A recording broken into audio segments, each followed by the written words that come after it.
Assalamualaikum warahmatullahi wabarakatuh. Alhamdulillah rabbil alamin. Ahmaduhu subhanahu wa ashkuruhu wa atubu ilaihi wa astaghfiruh. Wa ashhadu an la ilaha illallah wahdahu la syarika lah. Asyhadu anna Muhammadan abduhu wa rasuluh. Da'a ila Allah ala basiratin fastajaba li da'watihi ar-rasyidun. Fassalawatullahi wa salamuhu alaihi wa ala man tabi'ahu bi ihsanin ila yaumiddin.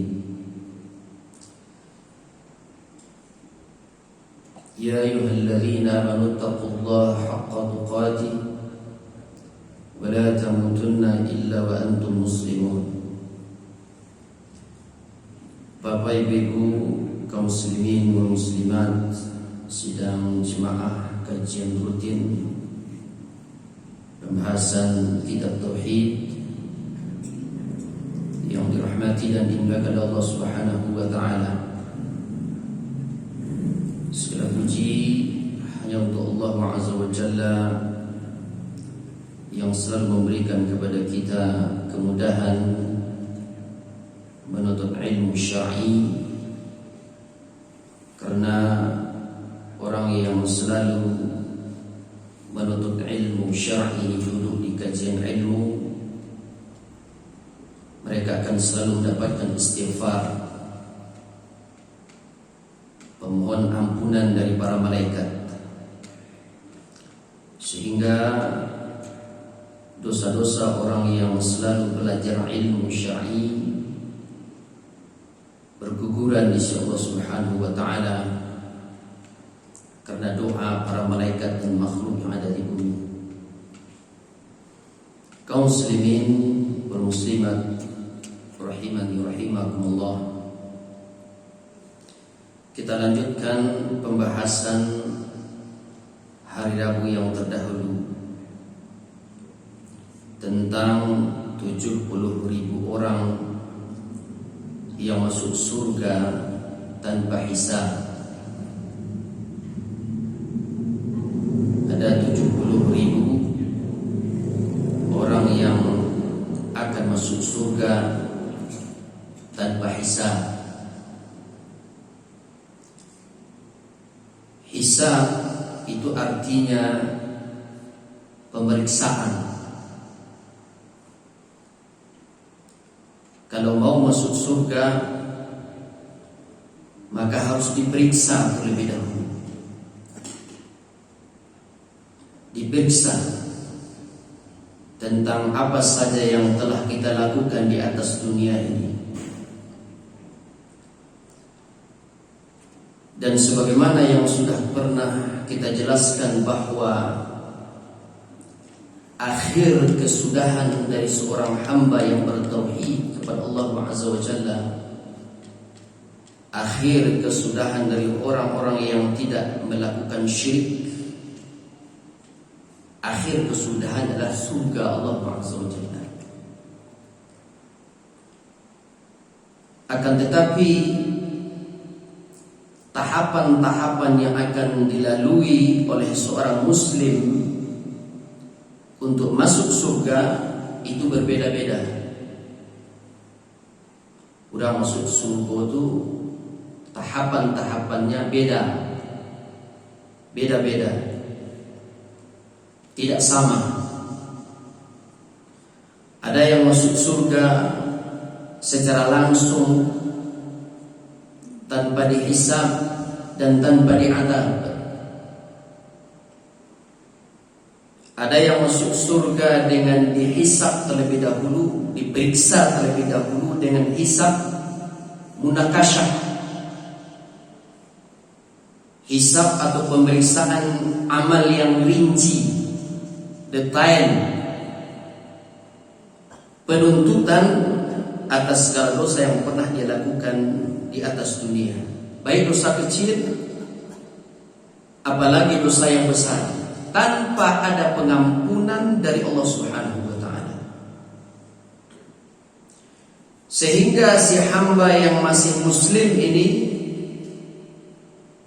muslim yang terjatuh kepada dosa-dosa besar, akan tetapi tidak membatalkan keislamannya, lalu Allah menghisapnya. Waktu di dunia dia Islamnya tidak batal, lalu Allah menghisapnya atau memeriksanya dengan pemeriksaan yang rinci.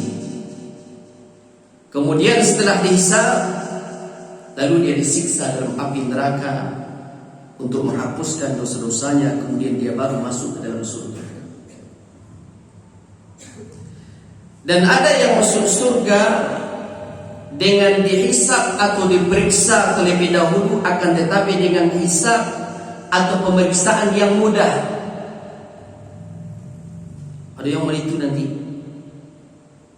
dihisap, dipariso amal-amal yang sudah dia lakukan di atas dunia ini, tapi pemeriksaannya mudah, tidak sulit. Sebagaimana yang Allah sebutkan di dalam Al-Quran dengan hisaban yasira, hisaban yasiran, hisab atau pemeriksaan yang mudah. Sebagaimana Allah firman, fa amma man utiya kitabahu biyaminih, adapun orang yang diberikan kitabnya dari sebelah kanannya, sebelah kanan, ini kitabku, kitab itu diterima di sebelah kanannya, fasawfa yuhasabu hisaban yasiran, fasawfa yuhasabu hisaban yasiran, maka dia akan diperiksa, dia akan dihisab dengan pemeriksaan yang mudah, tidak sulit. Dalam surah Al-Insyiqaq ayat 7 sampai 8. Nah, hisab yang mudah maksudnya bahwa Allah Subhanahu wa taala akan memaparkan dosa-dosa yang pernah kita lakukan di hadapan kita sendiri. Jadi dosa itu dipaparkan oleh Allah, tapi di hadapan kita sendiri. Allah bongkar semua dosa-dosa yang pernah kita lakukan hanya di hadapan kita sendiri, tanpa diumbar di hadapan jutaan miliaran manusia pada hari kiamat. Tidak diumbar di hadapan orang, di hadapan orang miliaran manusia pada hari kiamat, tapi hanya antara dia dengan Allah Subhanahu wa taala. Nah, oleh karena itulah jemaah sekalian, mintalah kepada Allah agar kita nanti dihisab atau diperiksa dengan hisab yang mudah. Ada doanya yang diajar oleh Nabi SAW agar kita memohon kepada Allah Azza wa Jalla dengan hisab yang mudah. Allahumma hasibni hisaban yasiran. Ada apa? Lain. Alhamdulillah. Allahumma hasibni hisaban yasiran. Ya Allah, hisablah diriku dengan hisab yang mudah, hisab yang ringan. Rawahu Ahmad Al-Hakim. Hisab atau pemeriksaan yang hanya kita dengan Allah Subhanahu wa taala. Kita berharap kepada Allah Azza wa Jalla dosa-dosa kita dibongkar hanya di hadapan kita sendiri. Jangan sampai dosa-dosa kita diumbar di hadapan miliaran manusia pada hari kiamat. Jangan sampai. Apapun yang dosa yang sudah kita lakukan di atas dunia, jangan sampai diumbar di hadapan miliaran manusia. Berharap kita dengan hisab yang mudah. Karena siapa yang dihisab dengan rinci, detail, ditanya Kenapa kamu melakukan ini? Kenapa kamu melakukan? Dengan ditanya semua. Dihisab dengan hisab yang rinci dan diumbar di hadapan miliaran manusia pada hari kiamat, maka dia sudah pasti akan disiksa, akan diazab oleh Allah Subhanahu wa taala di neraka jahanam. Kalau orang itu dihisab dengan hisab yang rinci, yang detail, maka dia sudah pasti akan diazab oleh Allah Azza wa Jalla, sebagaimana Nabi SAW bersabda, "Man nuqishal hisab." Ini nuqish, munaqashah. Kita ketika di YIN dulu ada ujian munaqashah. Ya Ustaz, beda. Diuji dengan rinci hasil penelitian. Manukishal hisab. Siapa yang dihisab dengan hisab munakashah, siapa yang dihisab nanti dihisab dengan hisab yang rinci oleh Allah Subhanahu wa taala, udzima, maka berarti dia akan disiksa, dia akan diazab. Beda dengan hisab yang ringan. Beda dengan hisab yang ringan. Ketika Allah Subhanahu wa taala menghisab seorang hamba pada hari kiamat dengan hisab yang mudah, maka pertanyaan Allah kepada hamba tersebut hanya dengan pertanyaan, apakah kamu ingat dosa ini? Apakah kamu ingat dosa itu? Itu saja pertanyaannya. Kamu ingat dosa ini tidak? Kamu ingat dosa itu tidak? Kalau pada hari kiamat nanti pertanyaannya seperti itu, yang ditanyakan kepada kita oleh Allah Subhanahu wa taala, maka itu pertanda hisab yang mudah. Itu pertanda hisab yang mudah. Innallaha yudnil mu'mina fayad'u alaihi kanafahu wa yasturuhu fayaqul. Sesungguhnya Allah mendekatkan seorang muslim kepada Allah, lalu Allah menutupnya dengan kanafnya. Allah tutup dia dengan naungannya sehingga tidak nampak oleh orang lain, oleh miliaran manusia. Ditutup oleh Allah dengan kanafnya, ditutup dengan naungan Allah sehingga tidak terlihat oleh miliaran manusia, hanya antara dia dengan Allah. Fayaqul, kepada Allah berfirman, "Ata'rifu dzamba kadza, ta'rifu dzamba kadza?" Ata'rifu dzamba kadza, ata'rifu dzamba kadza? Apakah kamu ingat dosa ini? Apakah kamu ingat dosa itu? Kalau itu pertanyaannya nanti, kamu ingat dosa itu? Kamu ingat dosa itu? Kata hamba tersebut, fayaqul, "Na'am ay Rabbi." Benar, wahai Rabbku, aku ingat. Hatta idza qarrahu bi dhunubi wa ra'a fi nafsi annahu halaka qal. Akhirnya setelah Allah membuatnya mengakui semua dosanya, ketika Allah membuat hamba tersebut mengakui semua dosa-dosanya, dan hamba itu menyangka dia sudah akan binasa. Lah kebinasaan ini sudah celaka ini. Lalu Allah berfirman, Allah berfirman kepada hamba tersebut, satartuha alaika fid dunya. Kata Allah Azza wa Jalla, aku telah menutup dosa-dosa itu untukmu di atas dunia. Ada orang berdosa, tapi dosa itu tidak diumbar kepada orang lain, hanya antara dia dengan Allah. Makanya awak kalau berbuat dosa, jangan sekali-sekali dosa itu diceritakan kepada orang lain. Jangan. Langsung taubat kepada Allah, tutup. Jangan pernah diceritakan. Jangan pernah diceritakan. Karena Allah akan menutupnya. Allah akan menutupnya. Allah, aku telah menutup dosa-dosa itu untukmu di atas dunia. Wa ana aghfiruha lakal yauma, dan aku mengampuninya untukmu hari ini. fayuqta kitaba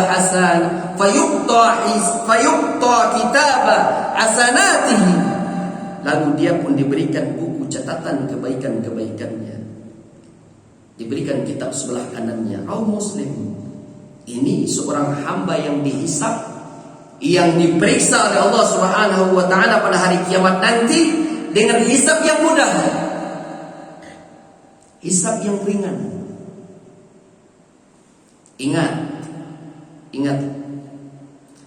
tangan ini,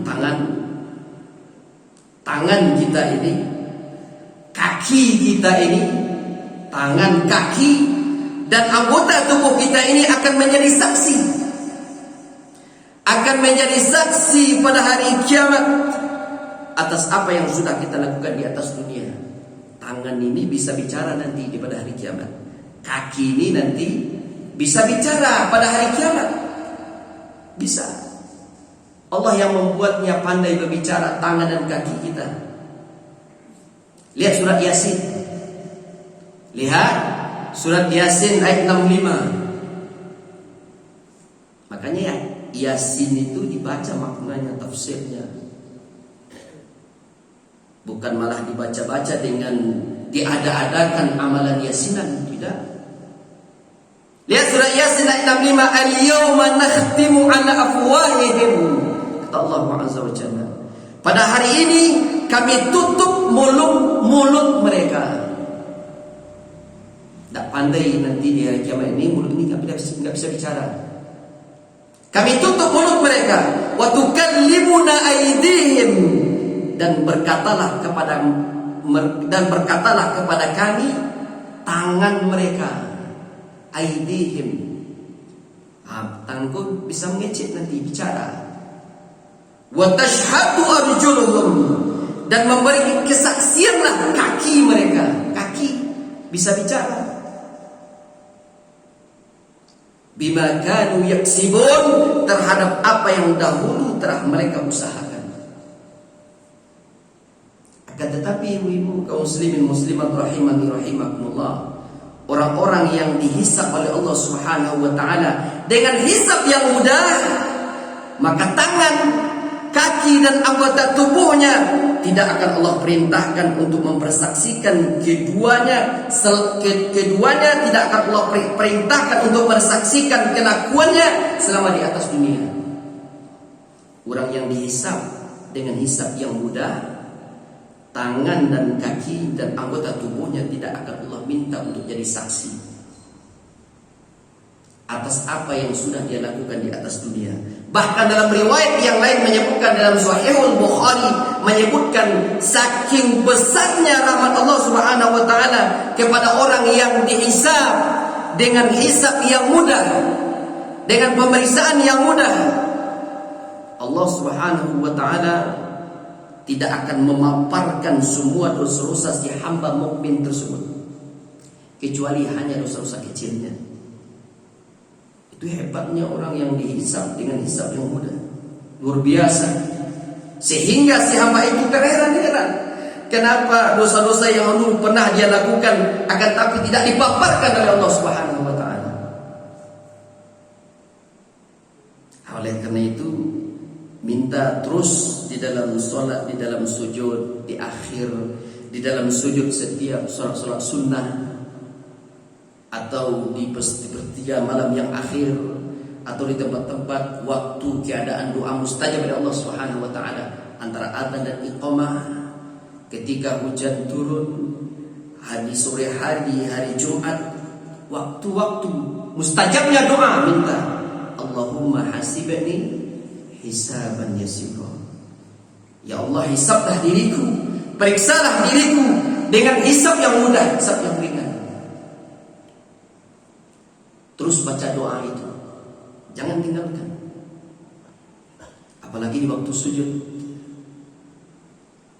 Itu doa dekatnya seorang hamba dengan Allah Azza wa Jalla. Baca doa yang datang dari hadis Nabi SAW yang sahih. Nah, itulah bentuk keadaan seorang mukmin yang dihisab oleh Allah dengan hisab yang mudah. Akan tetapi secara umum ahli tauhid, ahli tauhid, orang yang mati tidak di atas syirik, akan dihisab oleh Allah Azza wa Jalla dengan hisab yang mudah. Dengan hisab yang mudah. Demikianlah keadaan seorang muslim yang akan masuk surga. Ada yang dihisab, kemudian diadab terlebih dahulu, kemudian dia baru masuk surga. Ini adalah muslim yang terjerumus kepada dosa-dosa besar selain syirik, seperti dosa bid'ah, dosa durhaka kepada kedua orang tua, dosa riba, dosa seorang istri yang durhaka kepada suaminya, dosa ghibah, dan dosa-dosa besar yang lainnya. Ketika meninggal dunia mereka mati di atas dosa-dosa tersebut, maka apa boleh buat? Apa boleh buat? Pada akhirnya mereka akan masuk surga juga, akan tetapi setelah mereka masuk neraka terlebih dahulu. Disiksa dalam neraka dalam jangka waktu yang lama terlebih dahulu, kemudian setelah itu, setelah habis dosa-dosanya karena ada Allah Subhanahu wa taala, baru dia masuk surga. Baru dia masuk surga. Dan kemudian ada seorang mukmin yang masuk surga dengan cara dihisab yang mudah seperti yang tadi kita jelaskan. Dan kemudian dia langsung masuk surga. Akan tetapi yang paling istimewa,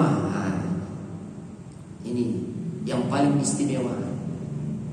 Tapi minimalnya kita dihisab dengan hisab yang mudah dan masuk surga seperti itu. Itu minimalnya. Dan yang paling istimewa ini, yang paling istimewa adalah seorang mukmin masuk surga tanpa dihisab dan tanpa diadab. Hadisnya kita bahas panjang, saya bacakan di hari Rabu yang lalu. Ini yang paling istimewa. Masuk surga tanpa dihisab dan tanpa diadab. Tidak ada hisab sama sekali. Tidak ada pemeriksaan amal yang pernah dia lakukan di atas dunia. Inilah seorang mukmin ahli tauhid yang paling istimewa. Seorang yang mati dalam keadaan bertauhid kepada Allah yang paling istimewa. Sebagaimana yang sudah kita sebutkan hadisnya pada minggu yang lalu, apa kata Nabi SAW? Uridat alayyal umat-umat ditampakkan kepadaku. Fara'aitun nabiyya wa ma'ahu rahtu. Aku melihat ada seorang nabi yang diikuti kurang dari 10 orang. Wan nabi wa ma'ahu rajul wa rajulan. Ada lagi seorang nabi yang diikuti 1 atau 2 orang.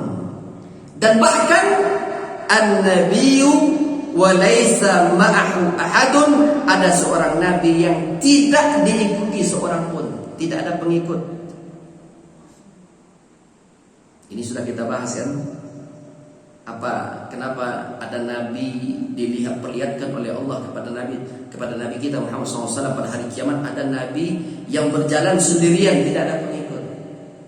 Sudah kita bahas. Tiba-tiba ditampakkan kepadaku, kata Nabi SAW, sekelompok manusia dalam jumlah besar. Aku mengira, kata Nabi SAW, mereka itu umatku. Kemudian dikatakan kepadaku, ini adalah Musa bersama kaumnya. Fanadhartu faida sawadun azimun faqila li. Lalu aku kembali melihat, kata Nabi SAW, aku kembali melihat sekelompok manusia dalam jumlah besar. Faqila li, kemudian dikatakan kepadaku, hadhihi ummatuka. Hadhihi ummatuka. Ini adalah umatmu. Ini adalah umatmu. Wa ma'ahum wa sab'una alfan yadkhuluna al-jannata bighairi hisabin wala 'adabin. Di antara mereka ada 70.000 orang yang masuk surga tanpa dihisab dan tanpa diadab. Saketek tak 70.000? Seketek pada tinggal 70.000. Kalau umat Nabi SAW mulai dari zaman beliau sampai hari kiamat, kalau hanya 70.000, sedikit yang masuk surga tanpa dihisab dan tanpa diadab. Kemudian apa kata Nabi SAW? Sedikit ini 70.000. Lalu apa kata Nabi SAW? Fastazadtu Rabbi. Aku meminta tambahan kepada Allah. Aku meminta tambahan kepada Rabbku. Ditambah oleh Allah Azza wa Jalla. Ditambah. Kalau 70.000 kan khawatir kita nggak bisa masuk, ya kan? Seketek mana? Tak bisa masuk 70.000. Miliaran manusia, umatnya Nabi SAW sampai hari kiamat. Ada yang sudah lahir, yang sudah meninggal, sudah berapa miliar itu yang sudah meninggal. Sekarang yang masih hidup, kemudian yang masih hidup ini nanti mati, kita mati nanti, meninggal, datang lagi generasi berikutnya. Sedikit. Sedikit. Fastazadtu Rabbi. Aku meminta tambahan kepada Rabbku, kata Allah. Kata Nabi SAW. Fazadani ma'a kulli wahidin 70,000. Maka Allah menambahkan 70.000 orang bersama setiap orang. Apa itu? 70.000 orang bersama setiap orang. Satu orang dari 70.000 itu membawa 70.000. Berapa?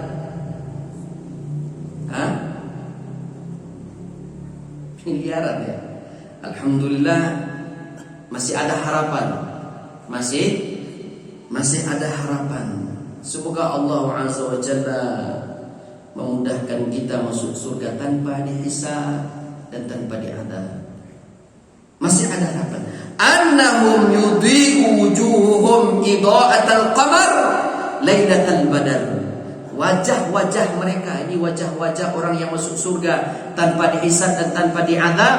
Wajah-wajah mereka bersinar seperti sinar rembulan pada bulan purnama. Beda nanti di hari kiamat itu. Orang yang masuk surga tanpa dihisab dan tanpa diadab, wajahnya bersinar seperti bulan pada bulan purnama. Siapakah mereka ini? Siapakah mereka ini yang masuk surga tanpa dihisab dan tanpa diadab? Kata Nabi SAW, humul ladhina la yastarqun. Siapa dulu? Lolo. Antum. Siapa tangtu? Humul ladhina la yastarqun. Mereka adalah orang-orang yang tidak meminta di ruqyah. Humul ladhina la yastarqun. Mereka adalah orang-orang yang tidak minta untuk diruqyah. Wala yaktawun, dan tidak meminta berobat dengan cara kain, dengan cara ditempel besi panas pada tubuh yang sakit. Tidak meminta berobat dengan cara kain. Wala yatatayyarun, tidak bertatoyur.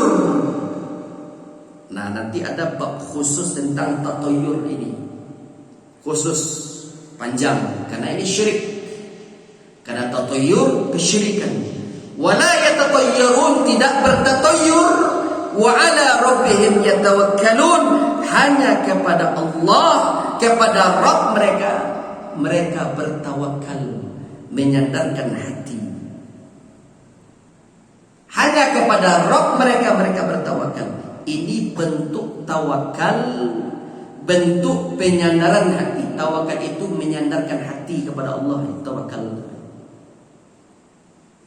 itu menyandarkan hati kepada Allah. Itu tawakal. Wa ala rabbihim yatawakkalun, hanya kepada Rabb mereka bertawakal. Ini bentuk tawakal yang sempurna. Bentuk tawakal yang sempurna. Tidak minta diruqyah, tidak minta berobat dengan cara kai, tidak bertatayur, ini adalah bentuk tawakal yang sempurna. Tidak minta berobat dengan cara ruqyah, minta ruqyah syariah, bukan ruqyah dukun, bukan ruqyah dukun. Kalau ruqyah dukun syirik. Ruqyah syariah yang dibacakan Al-Fatihah, ayat-ayat Al-Quran dan hadis dari zikir dari hadis Nabi SAW yang sahih. Tidak minta diruqyah, tidak minta dikai, tidak bertatayur. Hanya kepada Allah mereka bertawakal dengan tawakal yang sempurna. Mereka tidak mau minta diruqyah, tidak mau meminta diruqyah karena tawakal mereka yang sempurna. Mereka tidak mau meminta dikai karena tawakal mereka yang sempurna. Kai itu, ibu-ibu, kai itu berobat dengan cara menempelkan besi panas kepada tubuh yang sakit. Nah, itu kai. Kalau zaman dulu begitu. Ada orang sakit tumor itu ditempel besi panas ke tubuhnya untuk menyembuhkannya. Itu kai namanya, pengobatan dengan cara kai. Mungkin zaman ini sudah ada dengan yang lain bedanya. Kemoterapi, kita nggak tahu. Dengan cara ditempelkan besi panas kepada tubuh yang sakit.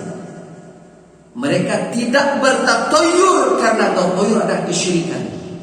Tidak minta diruqyah, tidak minta berobat dengan cara dikai, dan mereka tidak bertatayur karena tatayur adalah kesyirikan. Sebagaimana Nabi SAW bersabda, "At-tayyaratu syirkun, at-tayyaratu syirkun." Tatayur itu adalah kesyirikan, tatayur itu adalah kesyirikan. Rawi Abu Dawud. Tatayur itu mengurungkan niat. Nah, kok sedikit karena nanti panjang penjelasannya. Tatayur itu mengurungkan niat untuk melakukan sesuatu karena ada suara burung atau yang lain.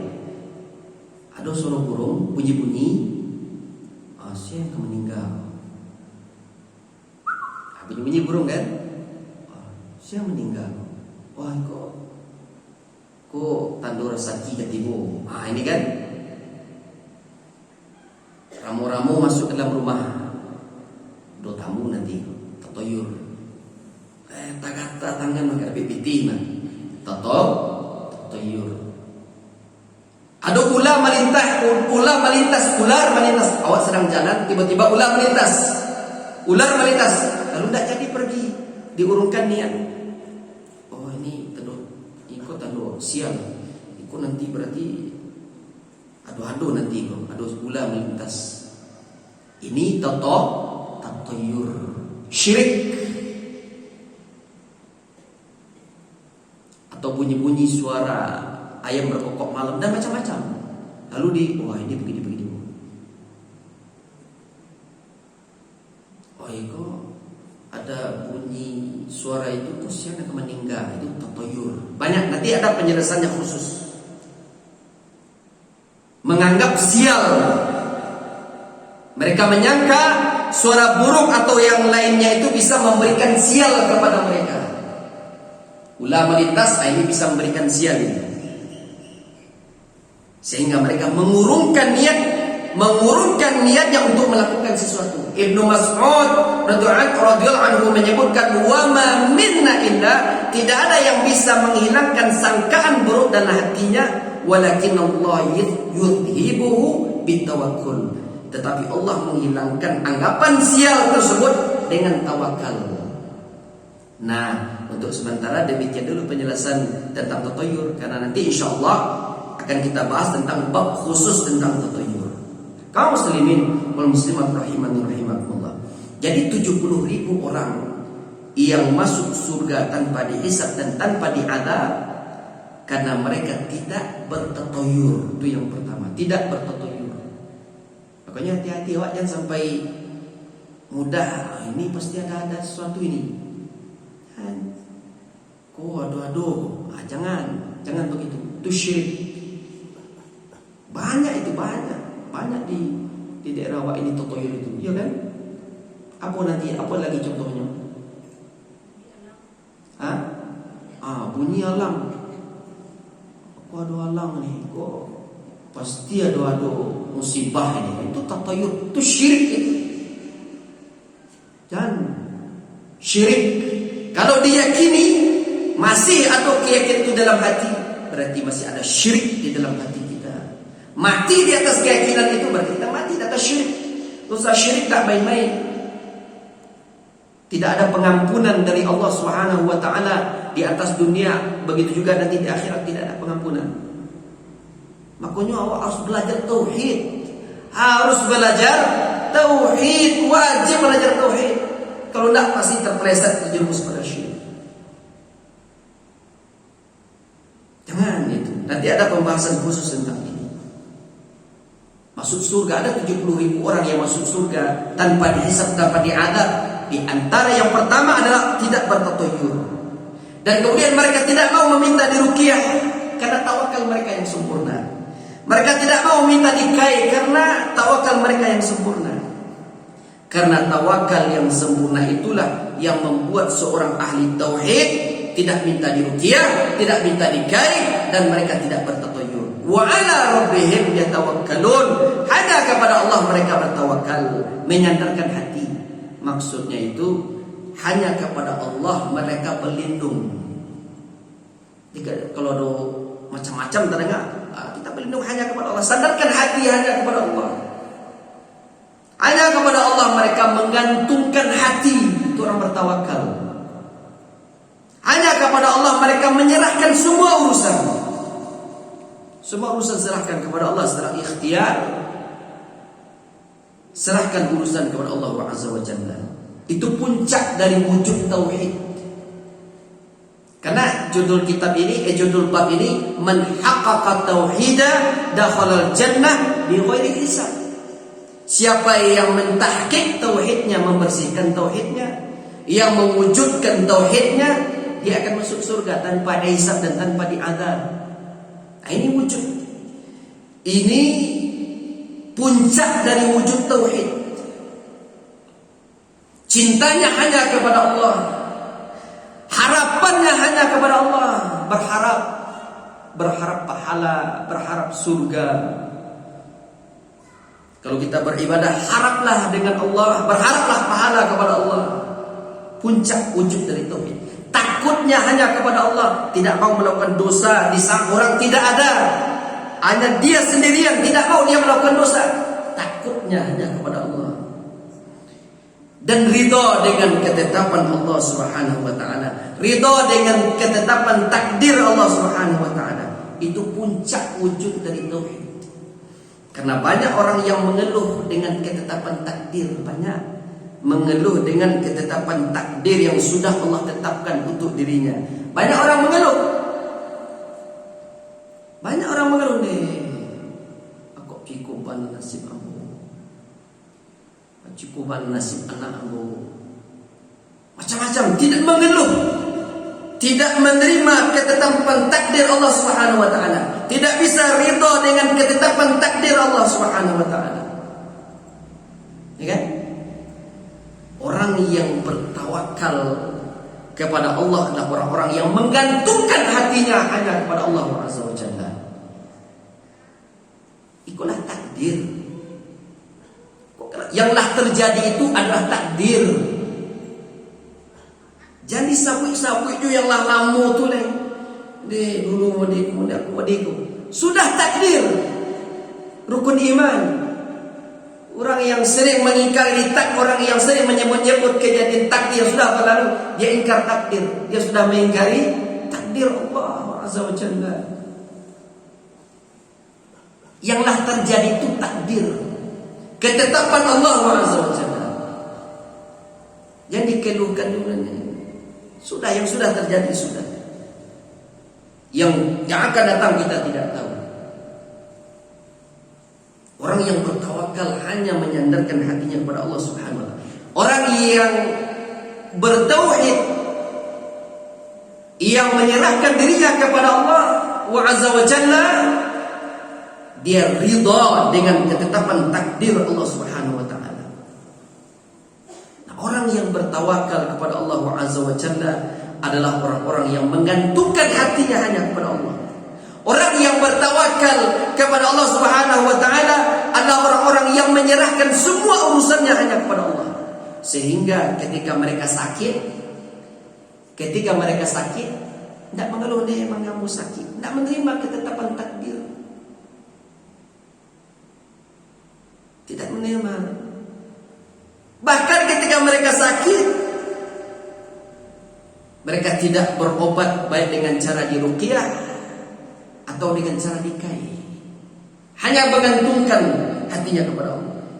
Termasuk tidak mau berobat dengan cara diruqyah, dengan cara dikai, karena berobat dengan cara besi panas itu bentuk penyiksaan diri. Sehingga para ulama menyebutkan hukumnya makruh.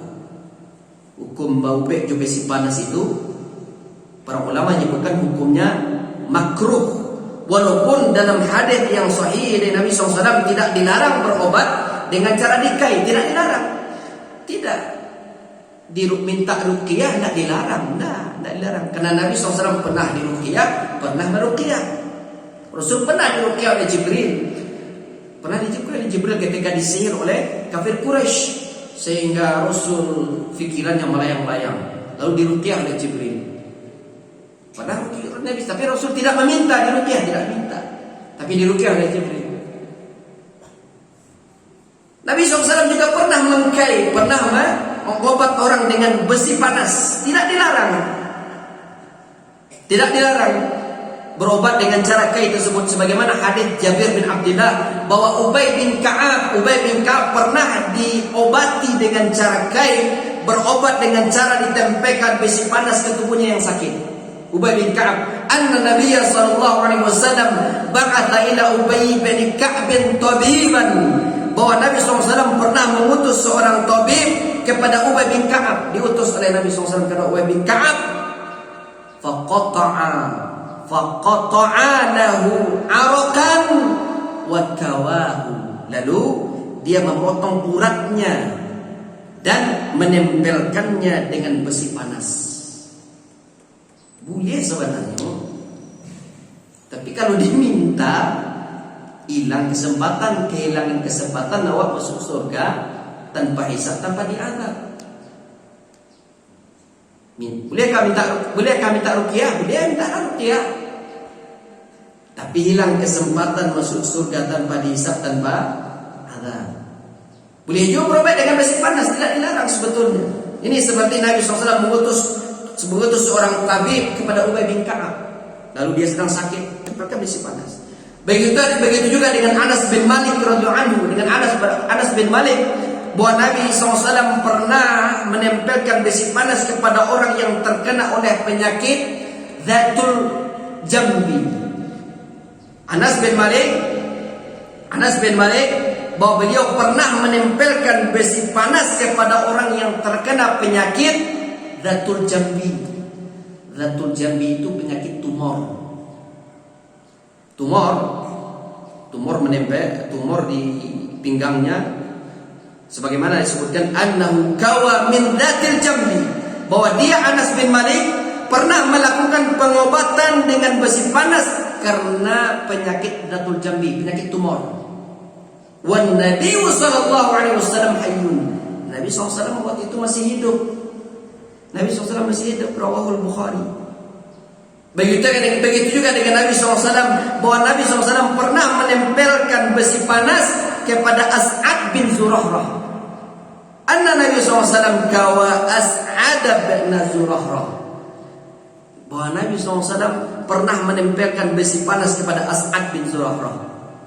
Minasyaukati, karena penyakit syaukah. Tahu ibu penyakit syaukah? Penyakit syaukah itu penyakit warna merah yang muncul di wajah atau di anggota tubuh. Warna merah muncul di wajah atau di anggota tubuh. Penyakit seperti ini diobati oleh Nabi SAW dengan cara dikai. Tahu kai tadi? Ditempelkan besi panas kepada anggota tubuhnya yang sakit. Ketika seseorang meminta berobat dengan cara kai, lalu dia meyakini zatnya sebagai penyembuh, sehingga meniadakan rasa tawakalnya kepada Allah Subhanahu wa taala, maka dia akan kehilangan masuk surga tanpa hisab dan tanpa adab. Gitu. Bolehkah awak berbuat kaya? Boleh, tapi jangan minta. Kalau seandainya itu tiba-tiba awak sakit, ada orang sakit, bisul, misalnya tumor, lalu tiba-tiba ditempel ke awak tuh besi panas tanpa minta, kita tidak akan terkena dengan hadis ini. Insya Allah masih ada kesempatan masuk surga tanpa hisab dan tanpa adab. Begitu kan di ruqyah, awak tak minta di ruqyah, tapi dia yang sekolah sakit ya, yang beruqyah, alhamdulillahirabbil alamin. Awak tak minta, tapi langsung saja seorang ustaz meruqyahnya, tidak ada masalah. Yang orang yang kehilangan kesempatan masuk surga tanpa hisab tanpa adab ketika dia minta untuk di ruqyah. Ketika dia minta untuk di ruqyah. Kalau ingin masuk surga tanpa hisab dan tanpa adab, jangan minta-minta untuk di ruqyah, jangan. Karena siapa yang minta untuk diruqyah lalu dia menggantungkan hatinya yang luar biasa kepada kemampuan seruqyah, wah ini luar biasa. Jadi ada orang kan kadang-kadang orang seketek ruqyah, kadang sakit seketek minta ruqyah. Ada yang begitu, banyak kaum muslimin yang seperti itu. Tidak butuh sebetulnya tapi minta berobat dengan ruqyah. Sehingga dia menggantungkan, wah seolah-olah ustaz yang mungkin kemampuannya luar biasa. Ini bisa menghilangkan rasa tawakalnya kepada Allah Subhanahu wa taala, sehingga dia akan kehilangan kesempatan masuk surga tanpa hisab dan tanpa adab. Jangan. Jadi sebagian besar kaum muslimin kadang-kadang seperti itu. Sedikit saja menderita sakit sudah minta diruqyah. Padahal tidak ada kebutuhan mendesak yang perlu diruqyah. Sehingga hal seperti ini bentuk kurang dia rasa tawakal dia kepada Allah Subhanahu wa taala. Oleh karena itu jemaah sekalian, kalau kita sakit dan sakit itu belum begitu parah, kalau kita sakit sabarlah, sabar. Kalau sakit itu lain tak parah bana, jangan langsung minta ruqyah. Sabar dulu di atas sakit.